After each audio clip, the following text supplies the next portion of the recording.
যুক্তরাষ্ট্রের সঙ্গে কোনো আলোচনা নয়, সাফ জানিয়ে দিল ইরানের জাতীয় নিরাপত্তা পরিষদের সচিব। ইসরায়েলের পরবর্তী টার্গেট হিজবুল্লাহর প্রধান বলছেন ইসরায়েল কার্ডস।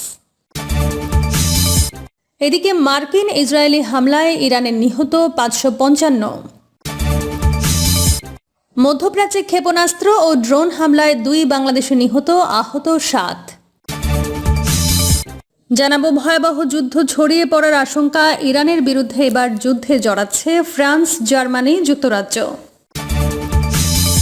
এবং সর্বশেষ জানাবো ইসরায়েল হিজবুল্লাহর পাল্টাপাল্টি হামলা, তীব্র সংঘর্ষ। এতক্ষণ শুনছিলেন সংবাদ শিরোনাম, এবার বিস্তারিত। যুক্তরাষ্ট্রের সঙ্গে কোনো আলোচনা নয়, সাফ জানিয়ে দিল ইরানের জাতীয় নিরাপত্তা পরিষদের সচিব। ইরানের নিরাপত্তা বিষয়ক প্রধান আলী লারিজানি জানিয়েছেন তার দেশ যুক্তরাষ্ট্রের সঙ্গে কোনো আলোচনায় অংশ নেবে না।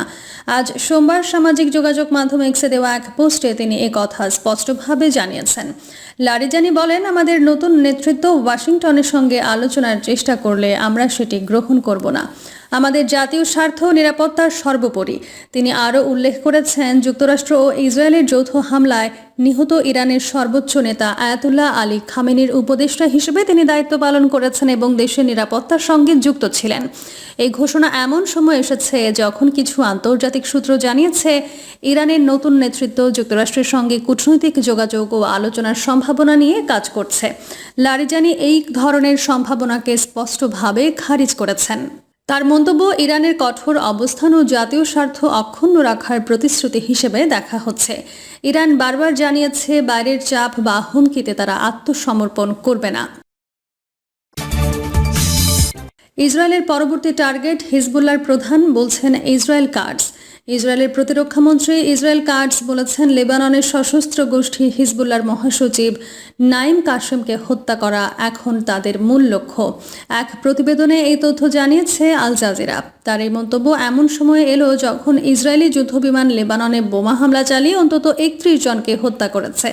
এর আগে হিজবুল্লাহ জানায়, খামেনি হত্যার প্রতিশোধ হিসেবে তারা উত্তর ইসরায়েলের হাইফার কাছে একটি সামরিক ঘাঁটি লক্ষ্য করে রকেট ও ড্রোন হামলা চালিয়েছে। ইসরায়েলি হামলায় হিজবুল্লাহর সাবেক প্রধান হাসান নাসরাল্লাহর মৃত্যুর পর নাইম কাশেম সশস্ত্র সংগঠনটির দায়িত্ব নেন। গত 27 সেপ্টেম্বর ইসরায়েলের হামলায় নাসরাল্লাহ নিহত হন। প্রসঙ্গত, শনিবার ইরানের বিভিন্ন স্থাপনা ও সামরিক ঘাঁটিতে যুক্তরাষ্ট্র ইসরায়েলের হামলার পর উত্তপ্ত হয়ে উঠেছে মধ্যপ্রাচ্যের পরিস্থিতি। এর জবাবে ইরান তেল আবিব এবং অঞ্চল জুড়ে মার্কিন সামরিক ঘাঁটিগুলো লক্ষ্য করে ক্ষেপণাস্ত্র ও সশস্ত্র ড্রোন হামলা চালায়। ইরানের সর্বোচ্চ নেতা আয়াতুল্লাহ আলী খামেনি প্রথম দিনেই তেহরানের কেন্দ্রস্থলে একটি কম্পাউন্ড ক্ষেপণাস্ত্র আঘাতে নিহত হন। যুক্তরাষ্ট্রের সাবেক প্রেসিডেন্ট ডোনাল্ড ট্রাম্প নিজের সামাজিক যোগাযোগ মাধ্যম ট্রুথ সোশ্যালে দাবি করেন, খামেনির মৃত্যু ছিল মাসের পর মাসের গোয়েন্দা পরিকল্পনার ফল। গত 72 ঘণ্টায় উভয় পক্ষের হামলার মাত্রা ও তীব্রতা বেড়েছে, যার ফলে সংশ্লিষ্ট দেশগুলোর সাধারণ মানুষের জীবনে ব্যাপক বিঘ্ন ঘটেছে। মার্কিন ইসরায়েলি হামলায় ইরানে নিহত 555। ইরানে শনিবার ইসরায়েলি মার্কিন যৌথ হামলার শুরুর পর থেকে এখন পর্যন্ত 555 জন নিহত হয়েছেন।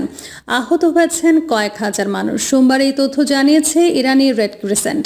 এর আগে রোববার 24 ঘণ্টায় ইরানের 57 জন নিহত হয়েছে বলে জানিয়েছিল রেড ক্রিসেন্ট।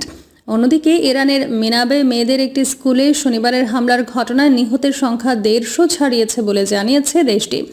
শনিবার সকালে ইরানের সর্বোচ্চ নেতা আয়াতুল্লাহ আলী খামেনির বাসভবন লক্ষ্য করে ইসরায়েল ও যুক্তরাষ্ট্র যৌথভাবে বড় ধরনের হামলা চালায়। এই হামলায় খামেনি নিহত হয়েছেন। রোববার ভোরে ইরানের রাষ্ট্রীয় গণমাধ্যম তার মৃত্যুর খবর নিশ্চিত করে।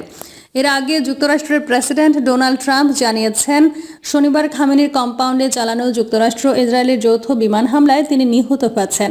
ইরানের আধা সরকারি সংবাদ সংস্থা তাসনিম নিউজ এজেন্সি জানায়, আমেরিকা ও জায়নবাদী শাসনের যৌথ হামলায় শনিবার সকালে ইসলামী বিপ্লবের নেতা মহান আয়াতুল্লাহ ইমাম সাইদ আলী খামেনি শাহাদাত বরণ করেছেন। ইরানের রাষ্ট্রীয় গণমাধ্যম আরও জানায়, ওই হামলায় খামেনির মেয়ে জামাতা ও নাতিও নিহত হয়েছেন। এদিকে ইসরায়েলি মার্কিন যৌথ হামলার জবাবে মধ্যপ্রাচ্যে মার্কিন সামরিক ঘাঁটি ও ইসরায়েলে হামলা অব্যাহত রেখেছে ইরানের ইসলামী বিপ্লবী গার্ড কর্পস। এদিকে ইসরায়েলি মার্কিন যৌথ হামলার জবাবে মধ্যপ্রাচ্য মার্কিন সামরিক ঘাঁটি ও ইসরায়েলে হামলা অব্যাহত রেখেছে ইরানের ইসলামী বিপ্লবী গার্ড কর্পস। তারা খামেনি হত্যার প্রতিশোধ নেওয়ার অঙ্গীকার করেছে। অন্যদিকে খামেনি হত্যার প্রতিশোধ নিতে লেবাননের হিজবুল্লাহও ইসরায়েলে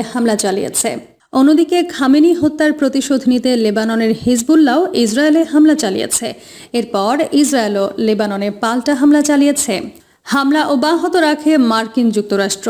দেশটির প্রেসিডেন্ট ডোনাল্ড ট্রাম্প 4 সপ্তাহ যুদ্ধ চলতে পারে বলে জানিয়েছেন।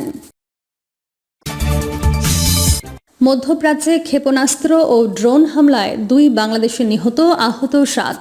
মধ্যপ্রাচ্যের বিভিন্ন এলাকায় ক্ষেপণাস্ত্র ও ড্রোন হামলার ঘটনায় 2 বাংলাদেশি নাগরিক নিহত এবং আরও 7 জন আহত হয়েছেন। সোমবার পররাষ্ট্র মন্ত্রণালয় এক সংবাদ বিজ্ঞপ্তিতে এই তথ্য জানিয়েছে। বিজ্ঞপ্তিতে জানানো হয়েছে, নিহতদের মধ্যে সংযুক্ত আরব আমিরাতের আজমানে সিলেটের বড় লেখার বাসিন্দা সালে আহমেদ আছেন। তিনি নাগরিক স্থাপনায় আকাশ থেকে নেমে আসা ধ্বংসাবশেষ আঘাতপ্রাপ্ত হয়ে প্রাণ হারিয়েছেন। এছাড়া বাহরাইনে আরও একজন বাংলাদেশি নিহত হয়েছেন। একই ঘটনায় 3 জন আহত হয়েছেন। বাংলাদেশ দূতাবাস সংযুক্ত আরব আমিরাত ও মানামায় স্থানীয় কর্তৃপক্ষের সঙ্গে ঘনিষ্ঠ যোগাযোগ রাখছে। বাণিজ্যিক ফ্লাইট পুনরায় চালু হলে তাদের মরদেহ দেশে ফিরিয়ে আনার ব্যবস্থা করা হবে। কুয়েতে 4 জন বাংলাদেশি নবীনগরের আমিনুল ইসলাম, সাথিয়ার রাবিউল ইসলাম, বেগমগঞ্জের মাসুদুর রহমান ও চাঁদিনার দুলাল মিয়া ড্রোন হামলায় আহত হয়েছেন। তারা প্রয়োজনীয় চিকিৎসা সেবা গ্রহণ করেছেন এবং বর্তমানে স্থিতিশীল অবস্থায় রয়েছেন। কুয়েত দূতাবাস নিয়মিত তাদের সঙ্গে যোগাযোগ রাখছে এবং দ্রুত নিজেও হাসপাতালে সাক্ষাৎ করেছেন। এছাড়া বাংলাদেশ শিপিং কর্পোরেশন জাহাজ বাংলার জয়যাত্রা বর্তমানে সংযুক্ত আরব আমিরাতের জেবেল আলী বন্দরে অবস্থান করছে। দূতাবাস জাহাজের ক্যাপ্টেনের সঙ্গে যোগাযোগ রাখছে এবং সব ক্রু সদস্য নিরাপদ রয়েছেন।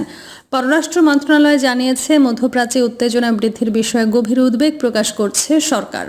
মধ্যপ্রাচ্যে বসবাসরত 6 মিলিয়নেরও বেশি বাংলাদেশের নিরাপত্তা ও সুরক্ষা সরকারের সর্বোচ্চ অগ্রাধিকার। সংশ্লিষ্ট দেশের দূতাবাসগুলোকে নির্দেশনা দেওয়া হয়েছে যাতে প্রবাসীরা সতর্ক থাকেন এবং স্থানীয় সরকারের নির্দেশনা মেনে চলেন।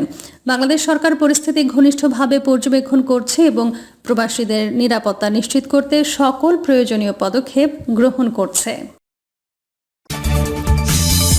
ভয়াবহ যুদ্ধ ছড়িয়ে পড়ার শঙ্কা। ইরানের বিরুদ্ধে এবার যুদ্ধে জড়াচ্ছে ফ্রান্স, জার্মানি, যুক্তরাজ্য। ইরানের রাজধানী তেহরান সহ বিভিন্ন শহরে শনিবার আকস্মিক হামলা শুরু করে ইসরায়েল ও যুক্তরাষ্ট্র। দেশ দুটির যৌথ অভিযানে ইতোমধ্যে ইরানের সর্বোচ্চ নেতা আয়াতুল্লাহ আলী খামেনি, সাবেক প্রেসিডেন্ট সহ দেশটির বিভিন্ন বাহিনীর প্রধান ও কমান্ডাররা নিহত হয়েছেন। এরই মধ্যে মার্কিন প্রেসিডেন্ট ডোনাল্ড ট্রাম্প ঘোষণা দিয়েছেন যে সব লক্ষ্য অর্জন না করা পর্যন্ত ইরানে হামলা অব্যাহত থাকবে। তিনি জানিয়েছেন, ইরানে 5 সপ্তাহ ব্যাপী এই অভিযান চলতে পারে। ইরানে হামলা শুরুর পর গতকাল রোববার একটি চাঞ্চল্যকর রিপোর্ট প্রকাশ করে ওয়াশিংটন পোস্ট। তাদের রিপোর্টে বলা হয়, সৌদি যুবরাজ মোহাম্মদ বিন সালমান এবং ইসরায়েলের চাপে ইরানে হামলা শুরু করেছেন ডোনাল্ড ট্রাম্প। প্রকাশ্যে ইরানে হামলার বিরোধিতা করলেও গোপনে ইরানে হামলা চালানোর জন্য চাপ দিতেন যুবরাজ। এমন রিপোর্ট প্রকাশের পর এবার ইরানের বিরুদ্ধে যুদ্ধে পরোক্ষভাবে যুক্ত হয়েছে যুক্তরাজ্য। দেশটির প্রধানমন্ত্রী কিয়ার স্টারমার বলেছেন, ইরানের মিসাইল ব্যবস্থায় হামলা চালাতে তাদের ঘাঁটি ব্যবহার করতে যুক্তরাষ্ট্রকে অনুমতি দিয়েছেন তারা। এর আগে ফ্রান্স জানায়, খামেনিকে হত্যা করায় তারা খুশি। সবশেষ ফ্রান্স, জার্মানি ও যুক্তরাজ্যের পক্ষ থেকে বলা হয়েছে, প্রয়োজনে ইরানের বিরুদ্ধে প্রতিরক্ষামূলক পদক্ষেপ গ্রহণের মাধ্যমে আমরা আমাদের এবং উপসাগরীয় মিত্রদের স্বার্থ রক্ষা করতে প্রস্তুত। দেশ তিনটির নেতারা যৌথ এক বিবৃতিতে বলেছেন, মধ্যপ্রাচ্যে এসব দেশের বিরুদ্ধে ইরানের নির্বিচারে এবং অসামঞ্জস্যপূর্ণ ক্ষেপণাস্ত্র হামলায় তারা হতবাক। বিবৃতিতে তারা আরও বলেছেন, আমরা আমাদের এবং এই অঞ্চলে আমাদের মিত্রদের স্বার্থ রক্ষার জন্য পদক্ষেপ নেব। সম্ভাব্য প্রয়োজনীয় ও আনুপাতিক প্রতিরক্ষামূলক পদক্ষেপ গ্রহণের মাধ্যমে ব্যবস্থা নেওয়া হবে যাতে ইরানের ক্ষেপণাস্ত্র এবং ড্রোন উৎক্ষেপণের ক্ষমতা ধ্বংস করা যায়। ইসরায়েল হিজবুল্লাহর পাল্টাপাল্টি হামলা, তীব্র সংঘর্ষ। ইরান সমর্থিত সশস্ত্র গোষ্ঠী হিজবুল্লাহর রকেট হামলার জবাবে লেবাননে পাল্টা আক্রমণ শুরু করেছে ইসরায়েলি সামরিক বাহিনী। আজ সোমবার লেবাননের রাজধানী বৈরুত সহ দেশটির বিভিন্ন প্রান্তে হিজবুল্লাহ লক্ষ্যবস্তুতে এই হামলা চালানো হয়েছে। ইসরায়েলি সেনাবাহিনী এক বিবৃতিতে জানিয়েছে, উত্তর ইসরায়েলি হিজবুল্লাহর বড় ধরনের রকেট হামলার পর তারা লেবানন জুড়ে গোষ্ঠীটির ঘাঁটিতে আঘাত হানছে। বিবৃতিতে আরও বলা হয়, হিজবুল্লাহকে ইসরায়েল রাষ্ট্রের কোনো হুমকি তৈরি করার সুযোগ দেওয়া হবে না। এই হামলার কঠোর ও শক্তিশালী জবাব দেওয়া হবে।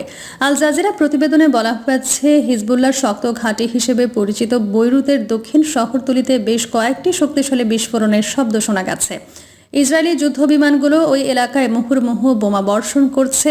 এর আগে ইরানের সর্বোচ্চ নেতা আয়াতুল্লাহ আলী খামেনিকে হত্যার প্রতিশোধ নিতে ইসরায়েলের হাইফা শহরের একটি সামরিক ঘাঁটিতে হামলার দাবি করে লেবাননের সশস্ত্র গোষ্ঠী হিজবুল্লাহ।